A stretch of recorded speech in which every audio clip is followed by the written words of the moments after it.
Hoy vamos a tratar el tema de viscosidad. Mi grupo está conformado por Isabel Argacha y yo, Isabel Ulloa, y el objetivo es determinar experimentalmente la viscosidad de un líquido. Bueno, ahora para la primera parte de los cálculos tenemos en cuenta que el diámetro de las esferas se midió con ayuda de un pie de Rey y los datos obtenidos se dividieron entre 1000 para poderlos pasar a metros,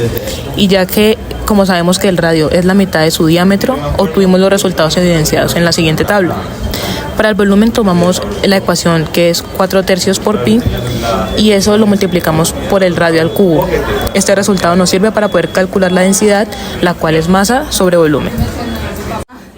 Después, para hallar el volumen del pignómetro, tenemos en cuenta que 1 mililitro equivale a 1 por 10 a la menos 6. Entonces, como tenemos 5 mililitros, se hace la relación y equivaldría a 5 por 10 a la menos 6. Entonces, para calcular la densidad, se hace con la masa de cada esfera sobre su volumen calculado. Y por último, para el porcentaje de error, se tuvo en cuenta la densidad teórica de la glicerina, que es 12,65, y la obtenida en la práctica, y eso nos da un error relativamente bueno, que fue de 3,32%. Ahora, para tomar el tiempo en que cada esfera, la pequeña, la mediana y la grande, tardó en llegar de la línea de salida a la línea de llegada, se midió este recorrido.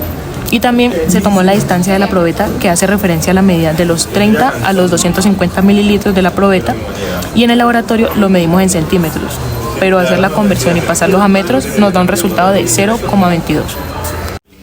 Ahora, para sacar la velocidad en metros sobre segundos, se calculó tomando en cuenta la distancia de la probeta y se dividió entre el tiempo de recorrido de cada una de las esferas. Y para calcular el R cuadrado, se multiplicó el radio de las esferas por la densidad de la misma menos la densidad del fluido.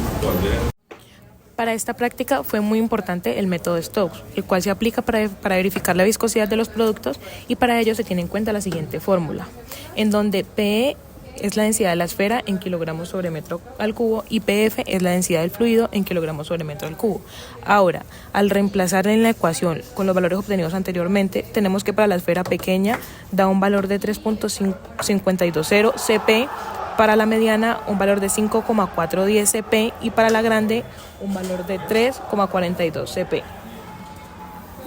De manera seguida se reemplazaban los valores en la fórmula, teniendo en cuenta también el valor teórico, que es 1.49, obteniendo así los siguientes resultados.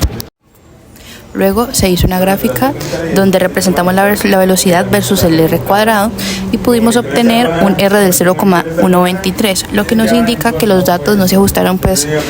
tan de manera correcta, ya que como sabemos que el R entre más se acerque a 1, significa que los datos se ajustan de mejor manera. En cuanto a la descripción de la metodología del experimento, se utilizó un montaje relativamente sencillo, el cual consistió en un tubo cilíndrico de una longitud adecuada, colocado verticalmente, dentro del cual se colocó el fluido viscoso, que en este caso fue la glicerina, al cual se le desea medir la viscosidad.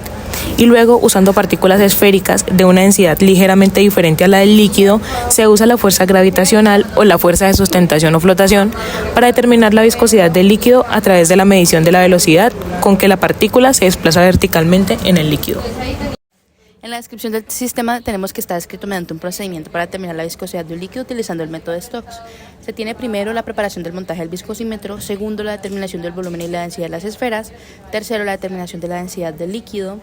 cuarto y por último la determinación de la velocidad de caída de las esferas en el fluido, donde se mide el recorrido que ésta tarda en caer por medio del fluido, que en este caso es la glicerina.